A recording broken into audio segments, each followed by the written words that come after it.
Easy. Okay, so it would seem that the BBC have been inundated with complaints about their extensive coverage of the death of Prince Philip. Now, whilst this title is about Prince Philip, there isn't going to be much about this video that's about Prince Philip, but you'll understand why when I get going.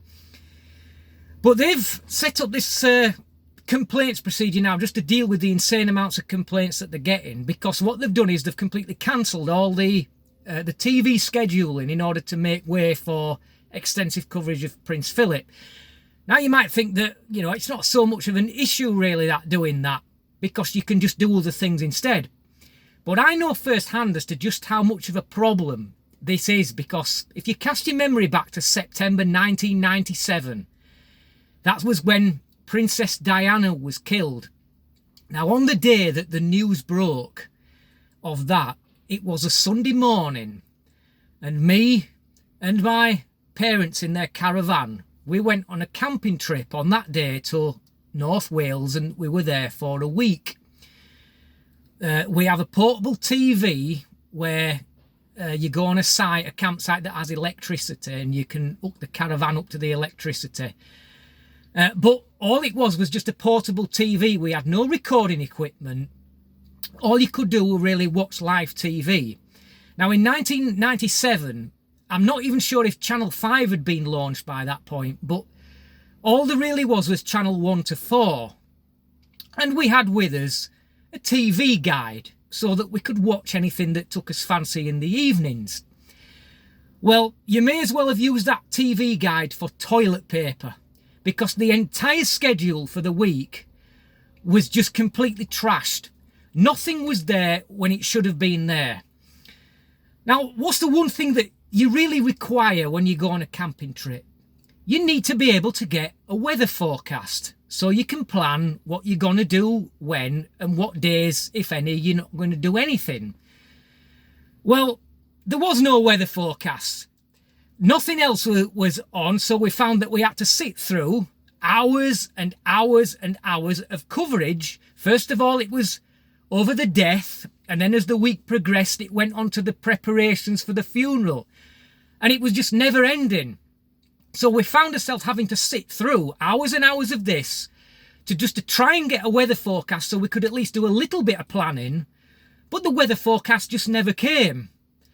And it left us there just having to just take a pot shot, and one of the days we ended up climbing Mount Snowdon, and of course it was shrouded in fog at the top, and we could have picked one of the other days when it was clearer, where it was better weather, but of course we didn't know when they were going to be because we couldn't get a forecast.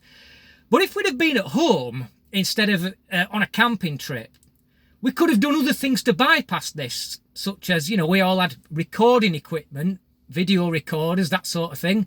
I could have watched movies that I'd recorded off the TV.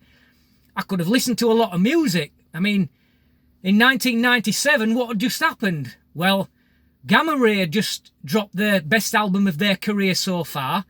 The Gamma Ray offshoot band Iron Saviour had just released its first album. You had Hammerfall, Rhapsody and Sacred Steel all just released their first albums in 1997. You had the kings of Swedish death metal, DISMEMBER, who had just surprised us all by putting something better than they'd ever put out before out. If you're familiar with Swedish death metal, you will know how it can be easily identified, and that is by that guitar sound. You know that sound? How the hell is it possible to achieve a sound like that from a guitar? Fucking amazing, man. That sound is so godly, it's unbelievable. And then on top of that, although it was released a year previously, but I was giving it heavy rotation in 1997, was the first Mystic Circle album, which, if you're a black metal fan, you may have seen some rather shoddy reviews of that, but don't believe any of them. It's fantastic. An absolute gem of an album. And I could have done all that if I'd have been at home instead of having to sit through reams and hours of Diana coverage. But of course, we couldn't. So there was nothing we could do, only to just sit through it all, through, I go right the way from the Sunday we set off, right the way till the following Saturday, every evening being exactly the same. So I can see how, for some people, how this complete trashing of the entire scheduling can be a problem.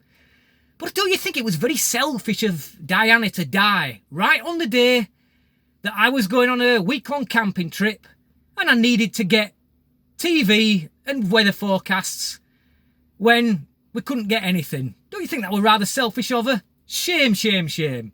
Thanks for watching. Till next time. Easy.